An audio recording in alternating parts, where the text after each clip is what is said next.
ณอำเภอฝาง2 ทุ่มถึง4 ทุ่มก็มาฟังรายการของหลวงพ่อเนอะเพิ่นก็จะมีเทศน้ำเทศธรรมเจริญพระพุทธมนต์นะสื่อโพราจัตตาเกมน้ำมนต์ไว้ในโรงเนอะเกมได้ใส่ศีลไว้นะแล้วก็เพิ่นก็จะขอรายการแต่วันพุธนี่จะเป็นวันเสาร์ก็ตอนเจ้าหลังจากจบตุลุงแล้วก็ขึ้นจะเป็นธรรมะจากวัดจันทร์เนี่ยเนาะธรรมะจากวัดจันทร์ก็ตะกี้เพิ่นถามมาว่าคืนเนี้ยก็โตคืนไหมไอ้นะบอกทำกรรมเนอะอาจารย์พระครูเพิ่นลายมาเหรออนุโมทนากับสถานีวิทยุเชียงมหานคร FM 107.25เนอะเปิ้นก็จะหับสัญญาณ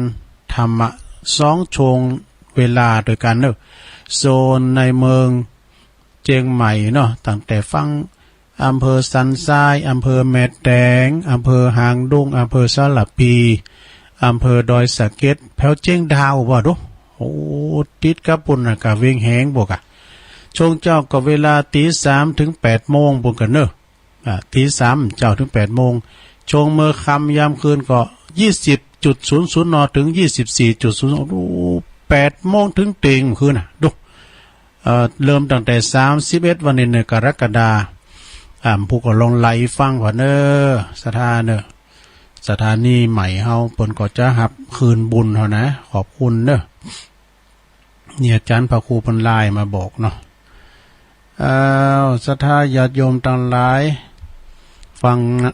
งน้ำฟังธรรมฟังเทศฟังธรรมกันแล้วก็วิพากษ์วิจารณ์กันไปเนาะ คุณเฮาที่เพิ่นไล่ญาติขาดมิตรลุ่มหายตายจากไปเนี่ยเพิ่นว่าเพิ่นล้างปัจจ้าเพิ่นทำบุญอุทิศบุญกุศลแผ่พายย้ายบุญไปหาเขาเจ้าทั้งหลายนะอันนี้ก็ถือว่าเป็นบุญตั้งแต่ก็เพิ่นเป็นศพที่มีญาติเนาะเฮาก็ทำบุญไปหาเพิ่นก็จะเป็นวิญญาณที่ล่องลอยเอาอันนี้มาว่าทำกรรมหนึ่งกันเนอศรัทธาญาติโยมทั้งหลายเอ้ยนะอันนี้ก็เป็นของแม่แดงทำแล้วกรรมบาเก่าเจ้านี่มันวามจบสักกรรม ก็เลยมาว่าตอนบ่ายนี่แถมเนาะเพิ่นบอกว่าอยู่ก็หือมีไฟไปก็หือมีปืนว่าดูมันหมายความว่าอย่างไรหมายความว่าอยู่หือมีไฟนั้นก็หมายถึงเวลาอยู่ก็หือมีความอบอุ่นพี่น้องเจ้าบ้านก็ปึงได้คือความแสงสว่างตึงไปในขอบโคสว่างสวัยกันไปเปิ่นมาพึงปะอาศัยก็จอยเหลือเฟื่อไฟเปิ่นไปนะอันนี้แหละคือว่าอยู่ก็คือมีไฟมันจะไฟลากะตันหามยังแหละนะไฟอบอุ่นเนอะอันนี้นะศรัทธาขอบโคใดที่เตียนบัทะเลาะบ่แว่งกันนี่นะมีเงินมีทองพอใจพอจ่ายโดยบักคัดสนไปหือเปิ้นไปก็หือมีปืนก็หมายถึงว่าไปที่ไหนก็ตามเนอะไปเนื้อไปไต่ไปไก่ไปไกลไปกับนอกพื้นที่นะที่ไหนก็ดีคุณก็เปิ้นจะนิยมสมสอบเพราะว่าเฮามีไฟอบอุ่นมีน้ำจิตน้ำใจมีความปรารถนาดีบ่คิดร้ายปองร้ายพยาบาทหยังกะไผนะเปิ้นก็จะนิยมชมสอบทำโตหือปิ้นที่น่ารังเกียจนะเป็นคนอื่นที่น่ารังเกียจได้นะแล้วก็มีเมื่อมีสิ่งไหนพอที่จะช่วยเหลือเจือจูนหือกับพี่น้องเจ้าบ้านใดก็ช่วยซึ่งกันและกันไปก็บ่โกนที่ว่าก็ควรที่จะช่วยกันไปหากว่าเมื่อภายหลังเฮาอาจจะคัดสนได้เนาะหากอาจจะได้พลิกแพงมาเป็นคุณคัดสนได้เขาก็จะมาช่วยเหลือเฮาได้อย่างเหมือนกัน อันนี้ก็เป็นอย่างนี้เนอะเอาแถมบทหนึ่งว่าจะได้แถมบทหนึ่งก็เปิ้นว่าอยู่หือเปิ้นอะไรไปหือเปิ้นคือเตืองหาอันนี้ได้ฟังกันหมันเรื่องๆแต่อยู่ก็หือเปิ้นอะไรกะไอ้น่ะ ไปเหือเปิ้นคือเติงหา ก็หมายถึงอยู่ก็คือเปิ้นอาลัยเนี่ยคือเขาอาลัยก็ไปก็คือเขาคิดถึงเป็นความหมายสอนหรือเป็นคุณดีเนอะ เป็นถอยคำกำไม้สอนหรือคุณเฮาเป็นคุณดีเป็นคุณมีความดีในตัวเป็นคุณที่มีน้ำใจแก่เปิ้นบ้านทำโตหรือเป็นประโยชน์ต่อสังคมและครอบครัวนี่อันนี้นะเป็นคนที่มีน้ำจิตน้ำใจน้ำบ่อน้ำครองยังเป็นร่องน้ำใจฉะนั้นก็คือมีน้ำจิตน้ำใจซึ่งกันและกันนี่อันนี้นะต่อไปเอาอันนี้มาวาทำกรรมหนึ่งก่อนกรรมบาเก่าเราไว้ ลูกหลานหลายคนเถ่าใจอยากโอ้มันพินจะได้นี่ลองฟังมาดูลูกหลานหนักลูกหลานหลายคนเถ่าใจอยากว่ะมีลูกหลานมากมายแต่ดูมันมีแต่นะแต่ปล่อยคือพ่อแม่มีความปิ้นอยู่อย่างอดอยากโอ้อันนี้ก่อนน่าแก่เนอะบ่มีไผมาดูแลบ่มีไผมาเล่งดูตอบแทนบุญคุณว่านานเปิ้นเล่งใบใหญ่ก้องเฮใหญ่อมเปาะอมปอยยุงไม่ให้ไหลไตไหลไม่ให้ตอมใหญ่นากาบ้านปีกกาค้าแข็งน่ะลืมปอลืมแม่น่ะจะไปลืมเนอะจะไปลืมบุญคุณของปอของแม่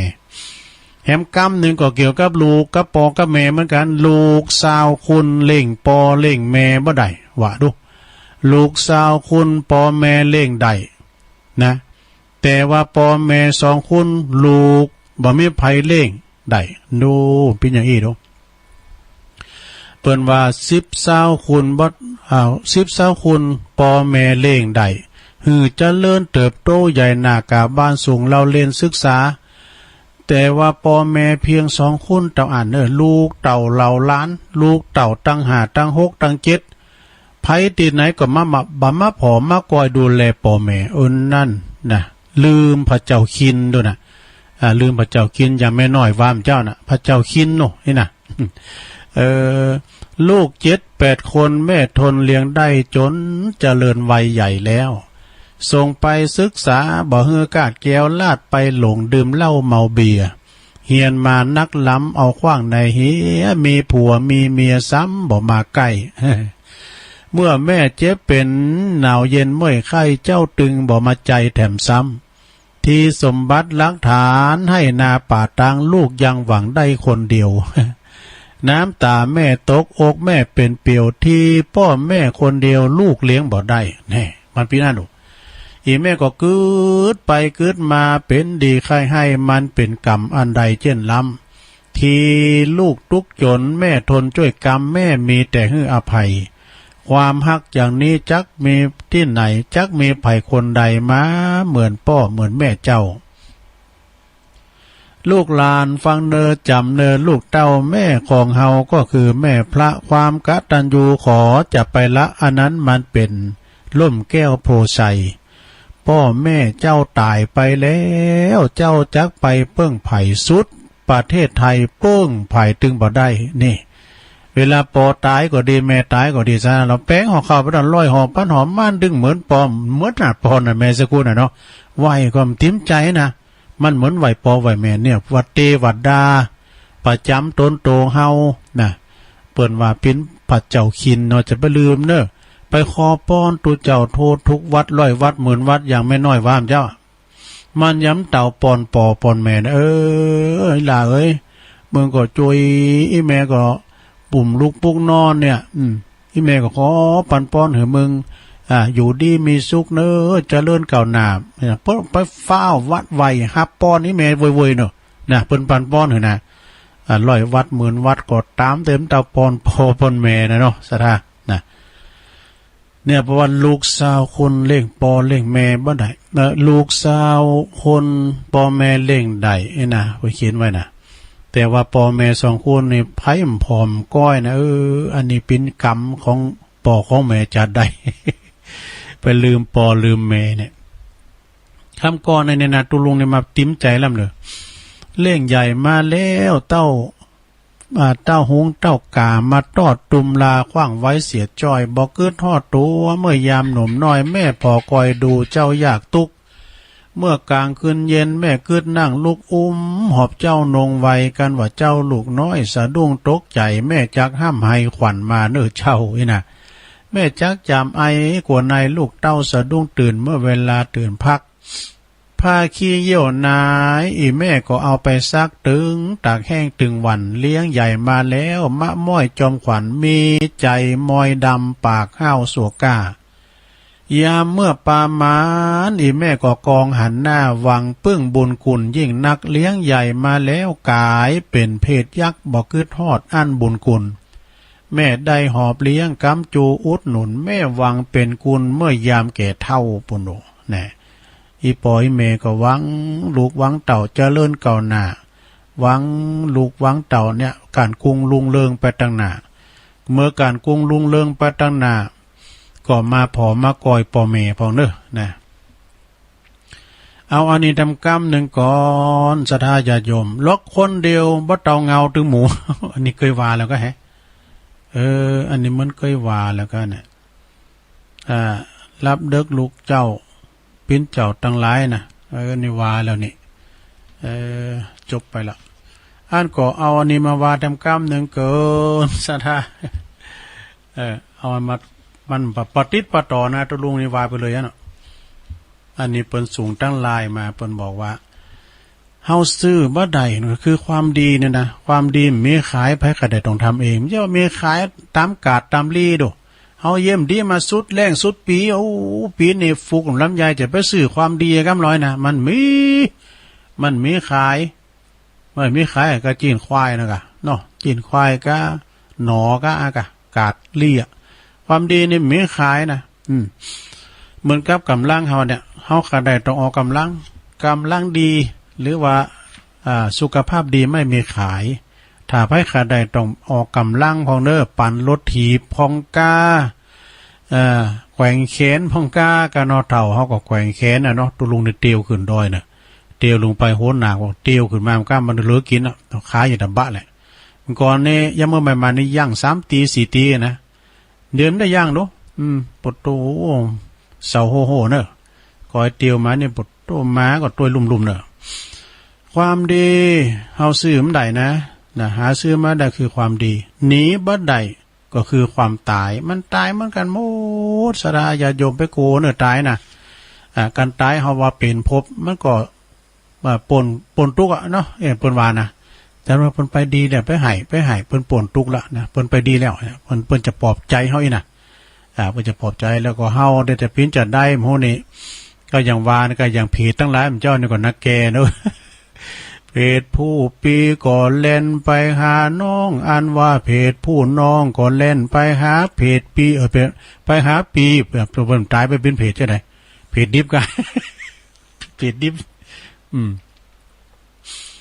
อันเป็นลูกเป็นหลานตันเต่าอันเพศตั้งหลายก็เล่นไปหาปู่ย่าตายายพ่อแม่เนาะ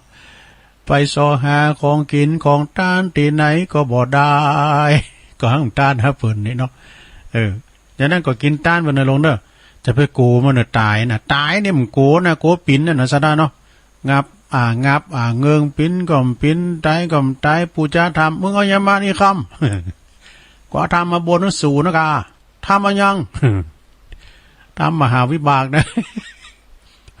มึงเคยกูตายก็โอ้ก็เปิ้นโบนอยู่ดีมีสุขรู้แล้วตุลุงทองนี่พี่น้ำมัดตะได้แต่นะฟังละโมนคายเขตตัวนั่นแหละอันนั้นคิงว่าเดียนกับว่าตะวันบ่อะไรฮาว่าเดินบ่คุณยองก็มีแล้วเนาะเขาเมาเหล้า3คุณก็บาดใจกะหาว่าเดียนเดินมันเถียงกันเนาะกะเดียวมอ1มาแล้วเนี่ย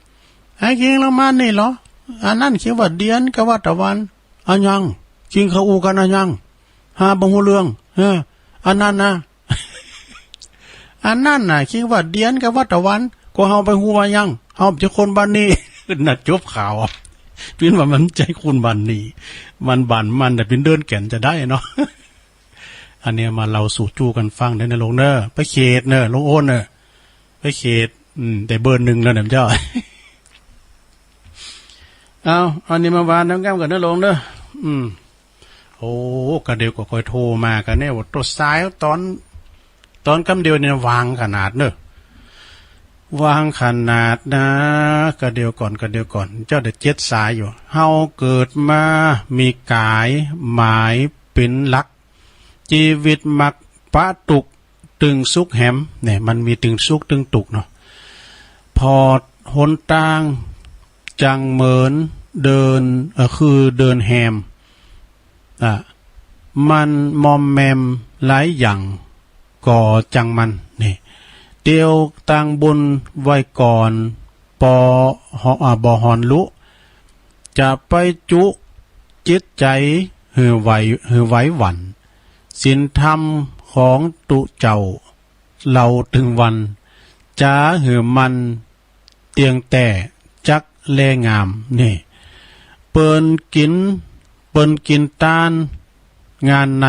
หอมไปพองเนี่ยหอมไปพองนั่นลงเนอะหอมไปพองบาปจักต้องหนีไก่ไล่เสียนน้ำนี่มันไล่บาปดูเขาทำบุญเลยนะมันไล่บาปไปหมดคือการจุยทำดีอยู่กูโมงยามมันยุบซ้ำงอนโหตัวเก่าไปนี่ทำบุญกันวันนี้ดีที่สุดเหมือนเตี่ยวปุดแล้วปะจักสดใสส่องแวนกอยลอยตุกในนันจะได้บ่มีไผจวยตัวเก่าเฮาเลยนี่ละความชั่วมั่วความดีเตอะพี่น้องสวรรค์จ่องจักไหวได้เปิดเผยเตียวตามเหตุคนเท่านั้นมันเกยจักจืนเจยกินต้านกันเตอะเนอนี่จบลงไปอันนี้ข่าวหำของปีนันค่ำเนอะปีนันสิงค่ำนี่ก็อินยะธาตุตุ้มเปิ้นอยู่ปูนปิ้นปอดจานบุญดวงหัดนากูนะขอบคุณปีนานเนอะ เอามาเราสู่จู้กันฟังเอาละสระญาติโยมยอมไปหาหน้าที่ตุลุงจะเปิดสายแล้วสายมันแรงนี่มันจะห่างหน่อยนะเนาะไผวางก็โทรกันมาเด้อ0899555656นะกันว่าเต้าเต้นพวกเจ้าก็โทรมาแถมเนาะ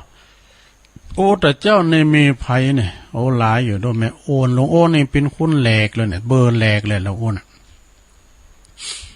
ก็มีอันใดตันใดพี่น้องตั้งเมืองฟางเนาะก็โทรมาโอ้มว่าในแม่พันเนอะโทรมานะแม่พันนี่ก็เป็นญาติพี่น้องตั้งตุลุงเขาเนี่ยเปิ้นอยู่ปุ้นอยู่เส้นตุนมือนะแล้วก็แม่บ่มมันเขาอินหน้ามันเขาเนี่ยเปิ้นโทรมาเนาะพี่น้องญาติพี่น้องแม่อำพรครับบ่โลปอมอนครับบ่น่ะตั้งห่างต่ำบ่น่ะจังฟังกันอยู่หน้าคำเขาหน้าพันหน้าทินเขาปันดอนตองก้าสีย่นจองกันน่ะพี่น้องเดียวกันลูก เจริญปอนแม่ตาเจ้าตัวลุงอันนี้แม่ปานนี่เนาะเจ้าแม่นะเจ้าโอ้ดีกะมานีจร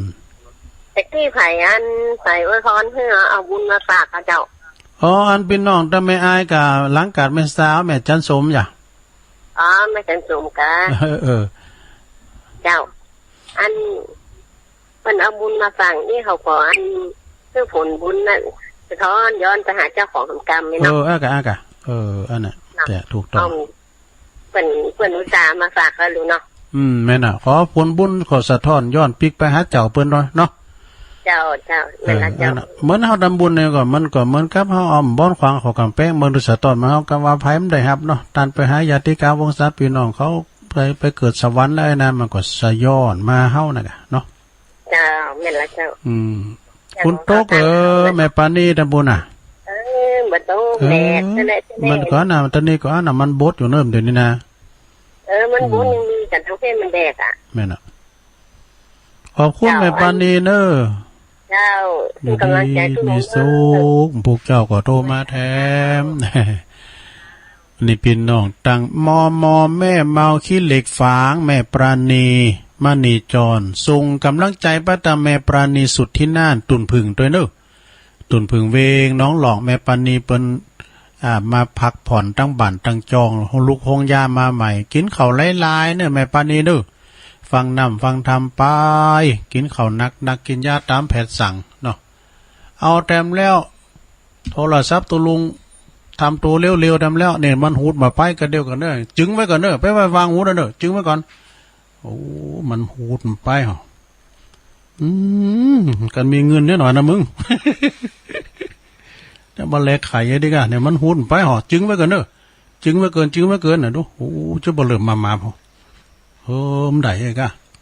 ทำใจดีๆไว้ก่อนเนอะโอ้สมาร์ทมันจะมาได้นะสมาร์ทมันไม่ยิ้มติดโอ้เดี๋ยวหายใจจึงทีไรปวดโรเป็นไผ่แล้วเลยน่ะอะไรฮัลโหลไผ่ได้ยินแล้วปวดไม่สาเจ้าเฮ้ยดีอะแม่ยังนี่อันนี้แม่กมลพรเจ้าแม่กมลพรนี่เจ้าแม่กมลพรฝางนะคะโอ้ดีกะอยู่ฝางอ่ะอยู่บ้านใดฝางบ้านใดฝางบ้านไม่ไกลเหนือเจ้าแม่ไก่เนื้ออ่ะบ้านไม่ไกลเหนือแม่ใจเจ้าไก่เนื้อเนาะฟังทุกวันหน่อยเจ้าโทรบัดตันก็ดีกะก็ฟังไปแล้วก็โทรมาเตือนมาดึงเต้นวันหนึ่งจับวันหนึ่งแต่ว่านะกูดมาตึงบัดตันไก่กับพระบาทอุดมเหรอเจ้าที่จริงงานเป็นพระทายวัดพระบาทอุดมไว้เจ้าแล้วพอดี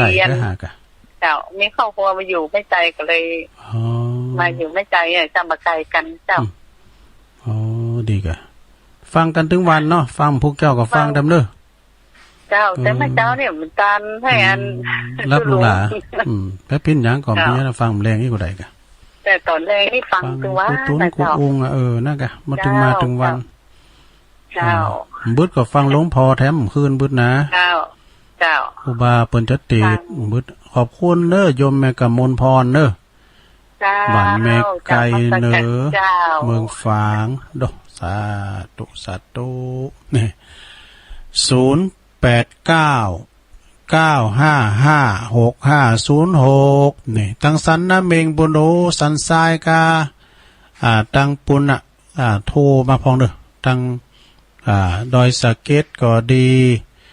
สันทรายก็ดีตั้งแม่แตงแม่แตงถึงเจริญปอนว่าช้าเจ้าตัวลุงแม่อยู่ไหนแม่ทำตับเต้าแม่ทำตับเต้ามาแล้วแม่บัวบุญโทรมาแล้วจ้ะยังก็เดียวกับเพิ่นพยายามอยู่ก็เดียวก็โทรมาละทำตับเต้าเนี่ยอยู่ใช้ประการเนาะแม่น่ะแม่ใช้ประการเนาะเจ้ามือจั่วมาเดี๋ยวเนี่ยมาตกล่ะโต๊ะตอนนี้ก็มีแล้วมันกำลังบดนี่เจ้าย่ำตกเตอใครตอนนี้เพิ่นออกโรงพยาบาลแล้วกะออกมาหลายวันแล้วกะเพิ่นก็พักฟื้นอยู่เฮิรนน่ะอยู่บ้านน่ะกะบ้านเพิ่นอยู่หิมวัดหิมวัดไปไหนแรกก็เปิ้นเนี่ยยังเจ้าน่ะไปไหนก็ได้อ่ะแล้วก็เป็นยังอยู่ฟังตกกระดูกก่อนหน้าการมันก็เนาะพายุพยาธิยังแพงมันได้โอ้เฮาก็เป็นดีดูเพิ่นแต่อย่างปอก็ดีนั่นน่ะเสียดายอย่าแม่ปานี่นำก่อนเนี่ยเพิ่นก็เป็นผู้นำบุญเนี่ยเพิ่นไปไหนกินตามที่หาดีเพิ่นก็ไปนะระยะหลังนี่ได้หรอเพิ่นได้ไปพี่ยังอดเอาเนอะสาธุขอเป็นกำลังใจให้เนาะมันเนี่ยมันเจ็บปีนยินอุ่นพยาธิพยาธิมันเปิ้นปันมาหือได้เจริญปอนติดแล้วสวัสดีแม่อยู่ไหนอยู่มอนปีนเจ้ามอนปีนนะแม่หยังนี่แม่หยังแม่จันสมมงเขียนเจ้าแม่จันสมไหมเนาะเจ้าแม่จันสมวงเขียนนี่เจ้าอันฟัง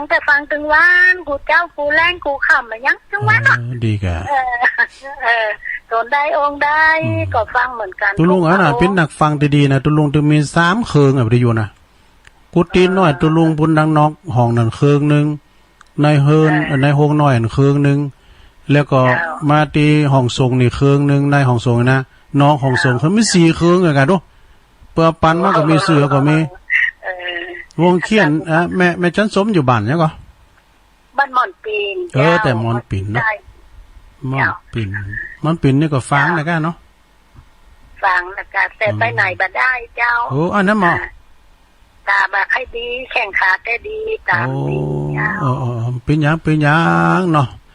สว่างตาด้วยแสวงไฟก็ที่12นี่ก็12ก็มาหรอไม่เอาล่ะไปได้แต่แกแบงเลี้ยงไป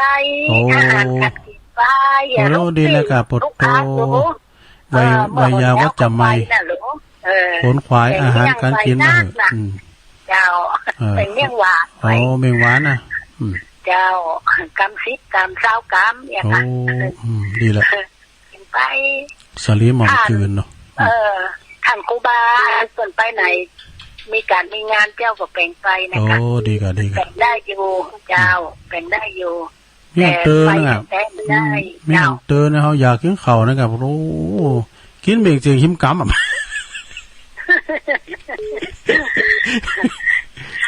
คนยุบออกมาอนอนรับนะกินนั่งกันเนาะเจ้าขอบคุณแม่จันสมเนอะวงเขียนเนาะมอนปิ่นฟ้าเนาะเอาใบยาวัดจำไม่นะแม่เนอะเป็นขวายขอบพระคุณเลยเจ้าโอ้สาธุอันดีนะโอ้วิทยุเนี่ยก่อนเขาไก่ฟังธรรมก็ไปวัดปุ่นประเดี๋ยวนี้สูงถึงบ้านนะอบโปวิหารเหมือนตุลุงอยู่บ้านวันเลยนะเจริญปอนมารอบ2แล้วนมัสการเจ้าไปปิ้นเนี้ยก่อนมาแล้วเมตจันสมฮะอินโดหลักการไปสาวแล้วมาละรอบ2ไปปิ้นเนี้ยก่อนอินโดแม่ตอนนี้แม่จันสมแม่คนที่ปุ่นอยู่บ้านก็ยังได้ฟังธรรมอยู่เนาะก็อันปันป้อนเมื่อกันโอ้ยป้อนเปิ้นน่ะขออยู่ดีมีสุขขอจะไปให้ได้เจ็บเป็นอย่างนั้นไปขออันปันป้อนแถมทำมันจะไปแถวบ้านบอกเดียวเนี่ยน่าก็สูงถึงบ้านทำกับวัดทำไปแถวบ้านแถวจองโอ้ก็ได้นั่งฟังนอนฟังอยู่บ้านแต่ดีแตนเปิ้นเนี่ยเจ้าแม่เนาะอินดูเปิ้นเนาะก็ให้งอมไปเนาะแกงอมไปเจ้าปันหอมปันหายเนอะเจ้าแม่เจ้าแม่ตั้งหลายเนาะแม่ตั้งหลายนมัสการนะเจ้าไหนเนาะขอบคุณแม่จันสมเนอะอันนี้เปิ้นจิตอาสานะสอบกวาดวัดกวาดว่าพระธาตุโดยเจเพิ่นก็ไปกวาดนะปีนอสมตัวพอก็ไอเทวดาของตัวเก่าตัวปูนอยู่เจียงไฮ้ไปนอนกับเก่ามือ10 วันอ่ะของดีเปิ้นน่ะเก่า10 ปลายแล้วอ่ะแม่เปิ้นน่ะก็ให้มีปอมีแม่ก็พอก็ดีๆเนาะสดาญาโยมทั้งหลายพระเจ้าคินเฮาอย่างตรุงวาน่ะลูก7-8 คนแม่ทนเลี้ยงได้จนเจริญวัยใหญ่แล้วนะส่งทำส่งเฮนจนได้เป็นทำงานทำการดีๆนะได้เงินได้คำมาแล้วถือว่ามันก็เงินเดินแรงนั่นน่ะไปเอาใจเธออันนี้ความสามารถนี่เฮาได้มาก็เพราะว่าทุนทุนแม่ส่งเสริมเป็นเงินเป็นคำเอาไปหือเปิ้นได้ก่อนเนี่ยอย่างเฮาเกี่ยวเข่าเฮาสีเข่าอ่ะกะตาลเข่าใหม่ไปหือปล่อยแม่ก่อนเจริญปอนเจ้าแม่อยู่ไหนเนี่ยแม่หยังชื่อหยังแฮปปี้เบิร์ธเดย์ผมใจกันผมมอนปิ่นทำแล้วแม่หยังนี่แม่กัญญาเจ้าโอ้แม่กัญญาอยู่มอนปิ่นเนาะเจ้าผู้เจ้าผู้ว่ามาเจ้าโคตรมาตันเจ้ามันแม่จะวันหยังกับว่าไปไหนมาไหนได้อยู่เนาะไปได้เจ้าอีกาอันได้อยู่อากาศไปรีได้อยู่เจ้าฟังท่านเจ้าก็แม่มอนปิ่นเนี่ยเจ้ามันปิ่นก็ฟังอ่ะเนาะเจ้ามอนปิ่นฟังนะเจ้าแม่กัญญาเนาะเจ้ายินดีแม่กัญญาหลายๆเด้อฟังติ๊กตึ้งพวกเจ้าก็ฟังทำเด้อเจ้าเป็นกำลังใจเจ้าแต่สายในเมืองนี่เปิ่นได้ยินแล้วเปิ่นเอาเสาลุง ฝ่ายเห็น104.50ใน102วันนะหลวงนะอดเอาฟังคืนใหม่ไปก่อน107.25107.25นะพุกตี3ไหลพอนึปากันไหลพอใดไหนฟังจับไหนฟังหันไหลพอหลายๆตีพอจะเตือตุลุงตึงวันนี่ก่อนไหลนะกันจะว่าตุลุงออกกันนะฟังได้ยิน2สถานีกันนะสถานีหนึ่งดังจะแหงและถ้าทางปอดมเนี่ยมันไกลหรอกแฮมก้ำหนึ่งดังกอยแต่ก็ชัดเจนอยู่นะถ้าแดนดินถิ่นลั่นนะได้ยินถึง2ขาย3กะดอยอันนี้เนียมล้อตีวัดห้วยตองซัก3คืนกะแต่ห้วยตองซักนี่ต้องฟังตังวอนะจากสาวอยตุลุงจะมีวอแดงเนาะมันฟังระบบ FM ได้ตุลุงฟังเอาแนบว่าทางลุมแล้วก็เฮาก็ฟังได้สบายอยู่เนาะ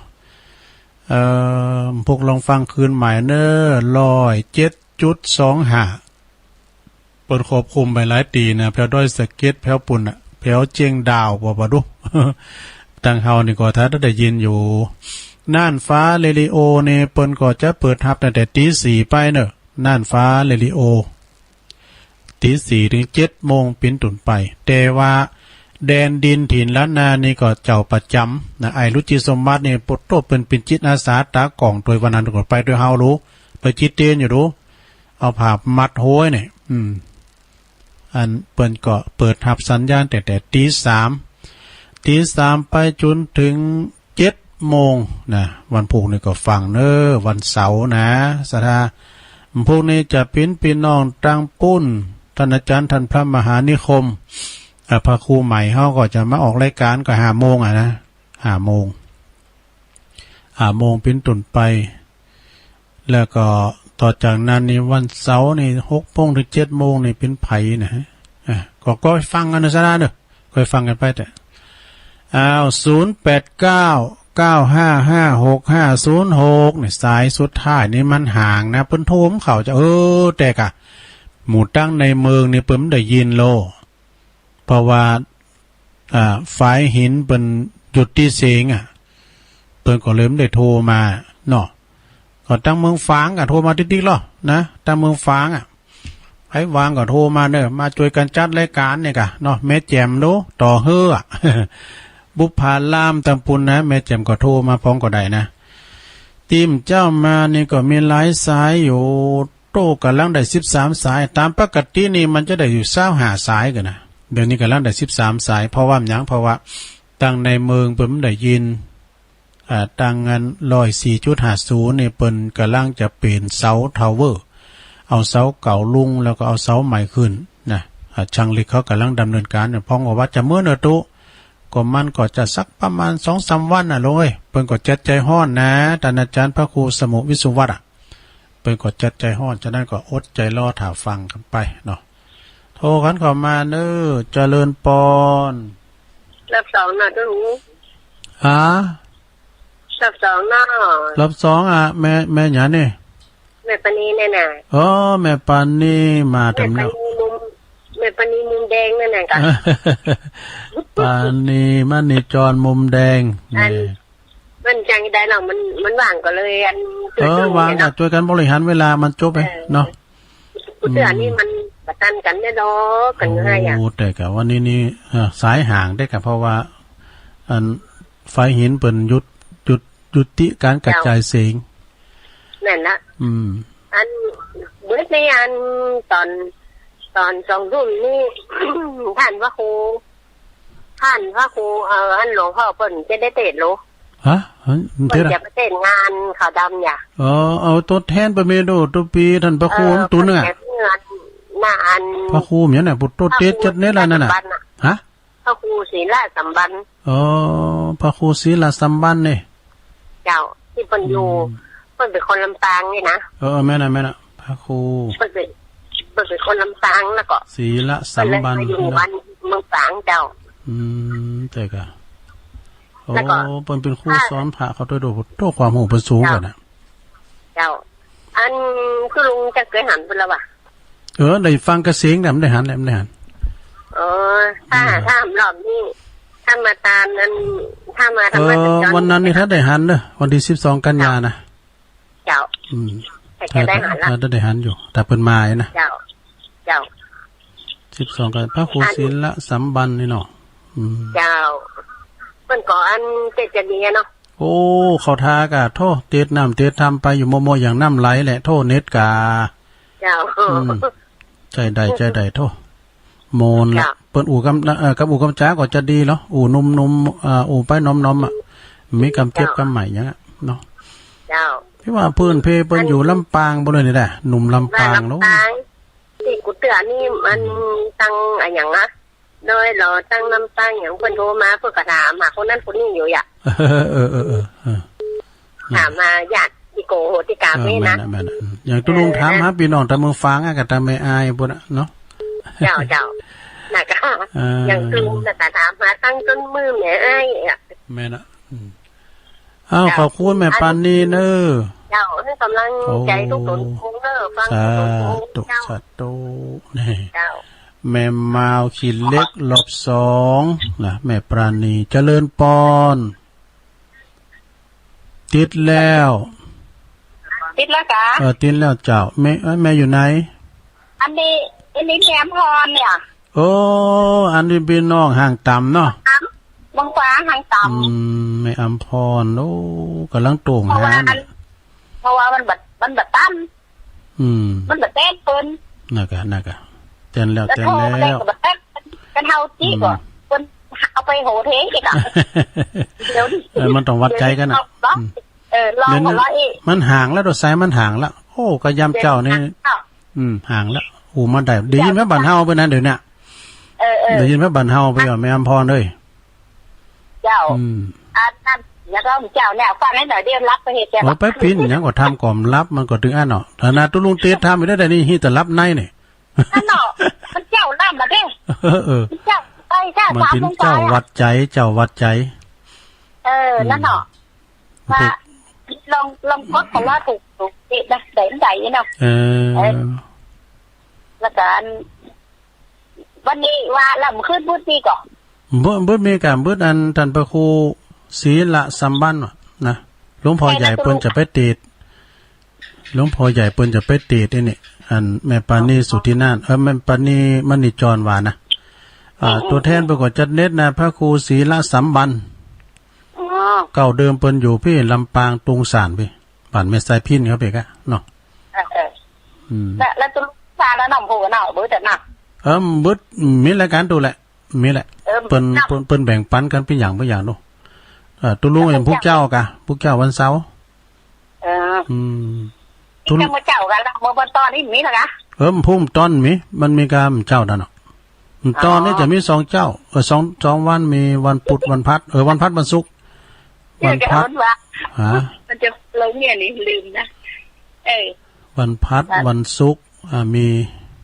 แล้วก็แต่ว่าวันเสาร์นี่มีเจ้าอย่างเดียวเนาะประมอนเขาก็สบายดีเนาะพี่น้องบ้านเฮา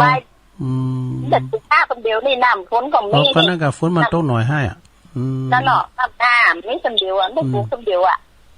ทั้งหักมันอยู่หน้าดอนคนมันมีนาลุมันก็เลยมันจะปลูก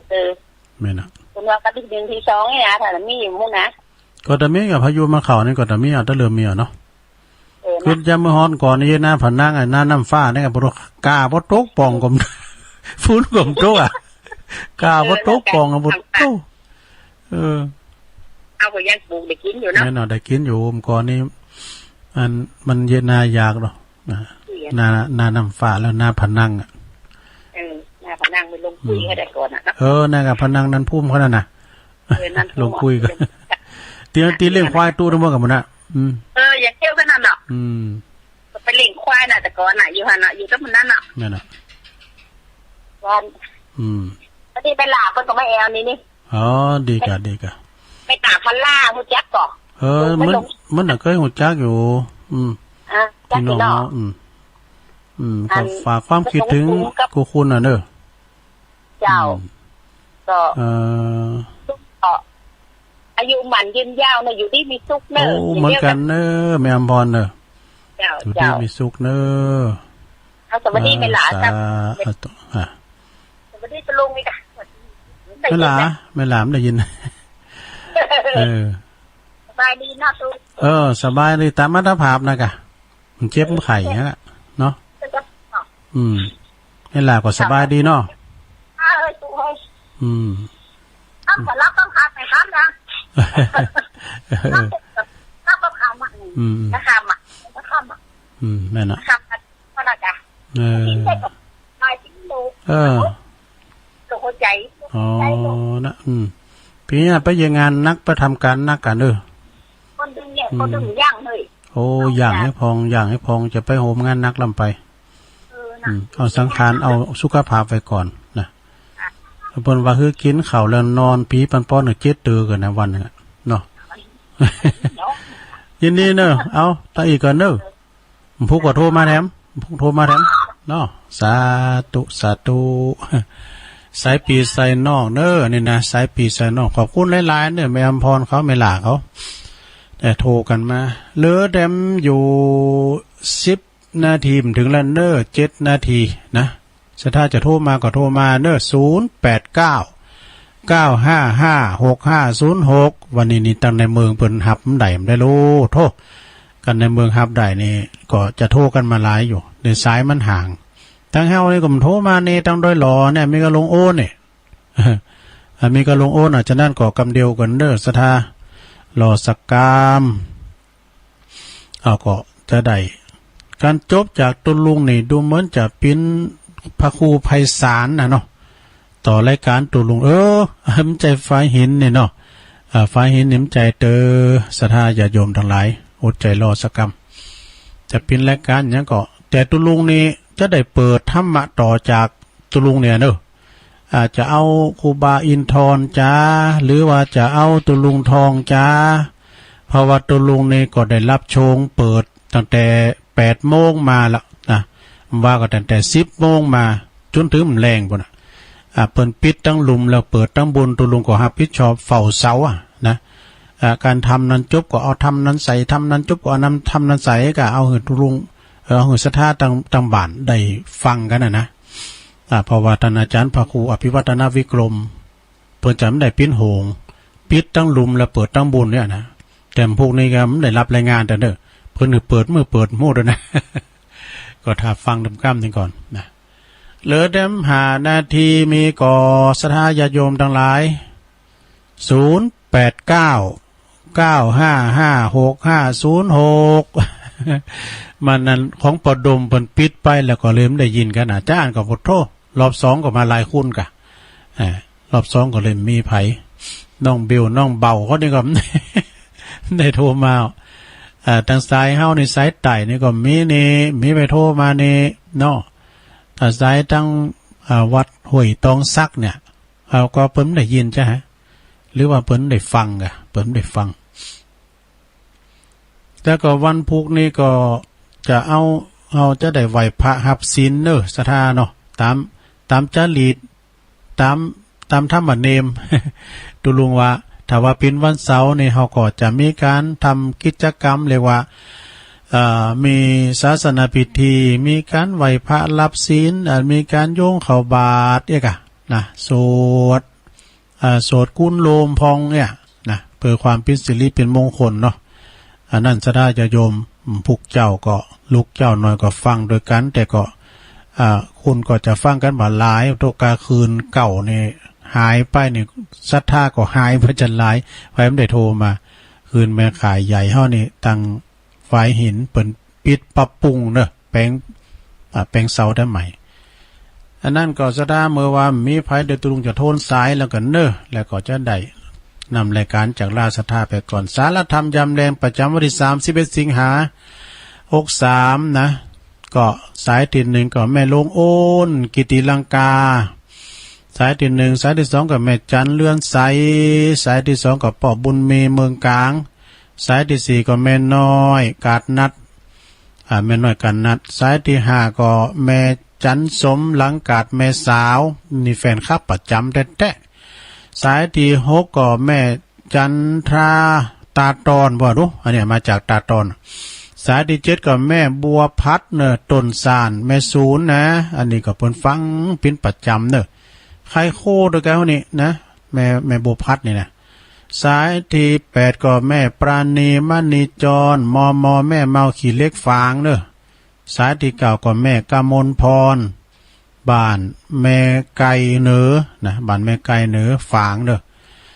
แล้วก็สายที่10นั่นก็แม่ถ่ำตับเต้าชัยปราการสายที่11ก็แม่จันสมวงเขียนมีก็เปิ้นมาจากมอนปิ่นฟางเด้อนะสายที่12ก็แม่จันสมหลังกาดแม่สาวสายที่13ก็แม่กัญญามอนปิ่นฟางเหมือนกันสายที่14แม่ปราณีมณิจรรอบ2นะเพิ่นบอกว่าพระครูศรีละสัมบันนี่นะบุตรปุจจมาตีดเนอสถาถาฟังเนอ2 ทุ่มเป็นต้นไปโมน